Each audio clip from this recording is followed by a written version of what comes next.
Bom dia, meu nome é Leonardo Lopes e a aula de hoje é sobre o IDEB, que é o Índice de Desenvolvimento da Educação Básica.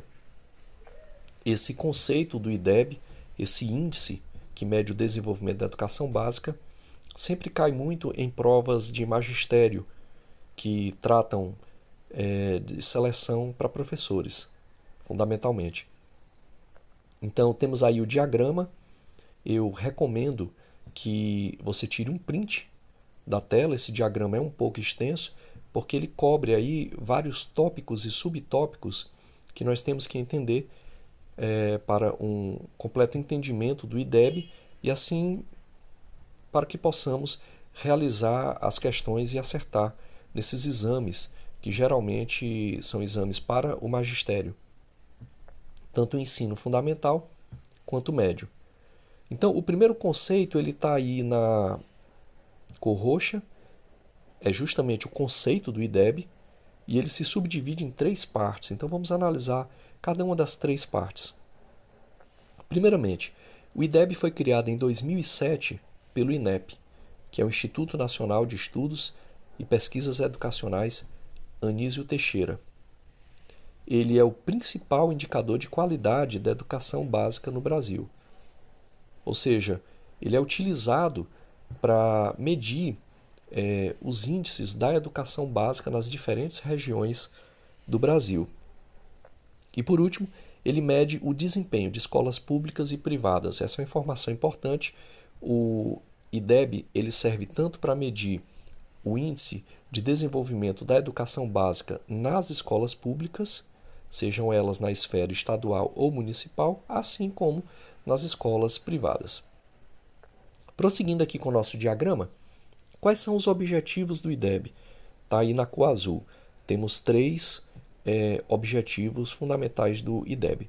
Primeiro é a melhoria da qualidade da educação básica.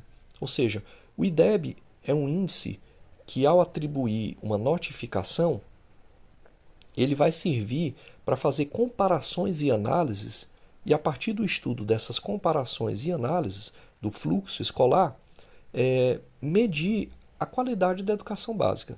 Isso vai influenciar, por exemplo, em políticas públicas. Segundo ponto, um dos objetivos do IDEB é acompanhar a evolução do ensino fundamental e médio. Ou seja, o IDEB ele mede tanto do ensino fundamental 1, da primeira à quinta série, assim como do ensino fundamental 2, os anos finais da educação fundamental, da sexta ao nono ano, assim como o ensino médio. Então, você tem como ter uma avaliação, uma comparação do fluxo de desenvolvimento do aluno, das escolas, do município, do estado, das regiões. E um terceiro objetivo é que o IDEB ele propõe metas de qualidade educacional, ou seja, na medida em que você faz essas análises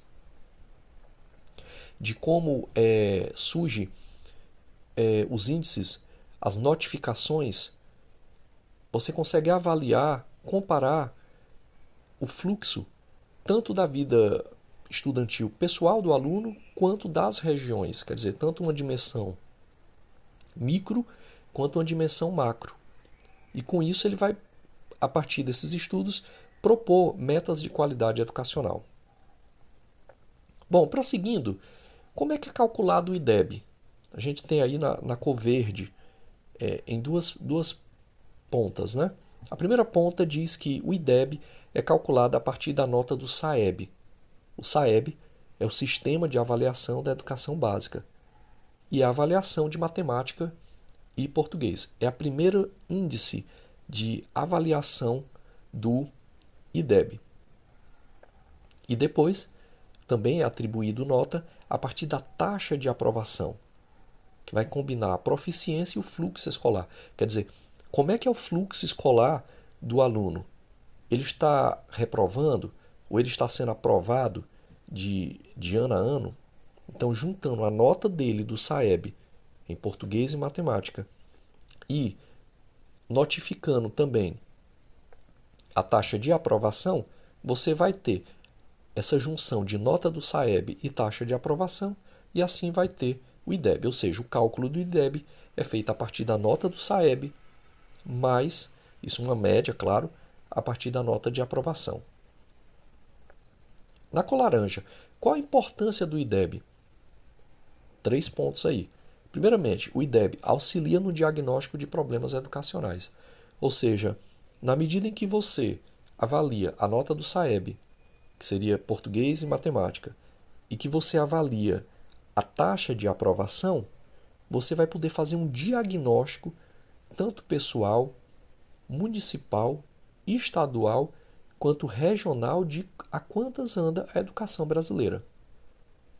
Em segundo ponto, é um instrumento para a formulação de políticas públicas. De posse dessas informações, ou seja, desenvolvimento municipal, estadual e regional, no nível mais federal, você consegue formular políticas públicas e assim sanar possíveis carências que estejam ocorrendo em torno da educação básica. E por último, a transparência e controle social. O IDEB ele é público, então ele está sujeito ao escrutínio, ele está sujeito à avaliação pública social.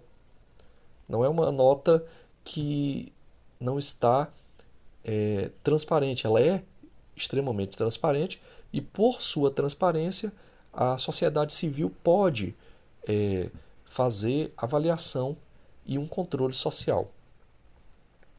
Bem, seguindo aí o nosso diagrama, nós temos em amarelo as metas e resultados, estão divididos em 3 pontos. Então, primeiramente, em torno de metas e resultados, nós temos que o IDEB ele tem uma meta bienal até 2021, com novas metas em desenvolvimento. É o primeiro ponto. São avaliações bienais, no caso estipuladas até 2021, mas com novas metas em desenvolvimento. Em segundo ponto, ele avalia o cumprimento das metas pelos estados e municípios a partir dos anos, a partir dessa bienalidade, de 2 em 2 anos, tem-se como avaliar se as metas estão sendo cumpridas ou não pelos estados e municípios. O IDEB é expresso, por isso usamos a palavra notificação, por nota, que vai de 0 a 10. As notas mais próximas a 10, elas vão indicar notas do SAEB mais altas e assim como baixo índice de evasão. Assim como, na medida em que as notas do SAEB fiquem menores em matemática e português e haja uma taxa de evasão ou uma taxa de reprovação maior, essas notas vão tendendo a nota 0. Então, o IDEB, que é expresso pela nota do SAEB e pelas taxas de aprovação, ele tem uma expressão última em torno de uma nota, e essa nota vai de 0 a 10. Bem, o conceito é excelente, principalmente no Brasil, que é um país continental, você ter um índice, que é esse Índice de Desenvolvimento da Educação Básica, o IDEB, medido pelo SAEB pela taxa de aprovação, é excelente que se tenha esse índice para você poder mensurar a quantas anda a educação num país tão grande quanto o Brasil, já que ele vai tratar de avaliação e comparação nos diversos níveis, tanto regional, quanto estadual, quanto municipal. Porém, apesar do conceito ser fabuloso, o IDEB ele passa a sua execução e a sua promoção da melhoria da qualidade da educação básica no Brasil, que é o que todos nós queremos, ele passa por inúmeros desafios. Então veja aí que está aí na cor vermelha e está expresso em 4 itens. Então, primeiramente, a disparidade regional, ou seja, pelo sistema de avaliação e comparação das regiões, a gente percebe que ainda há uma disparidade.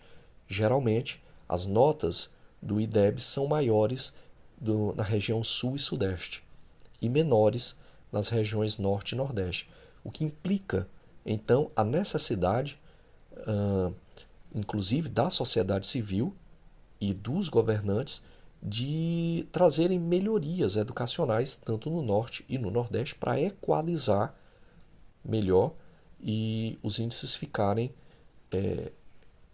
equalizados em torno das diversas regiões do Brasil. Em segundo ponto, acompanhando aí no gráfico, no diagrama, na cor vermelha, a necessidade de qualificação de professores. Ainda há no Brasil a necessidade de qualificar melhor os professores.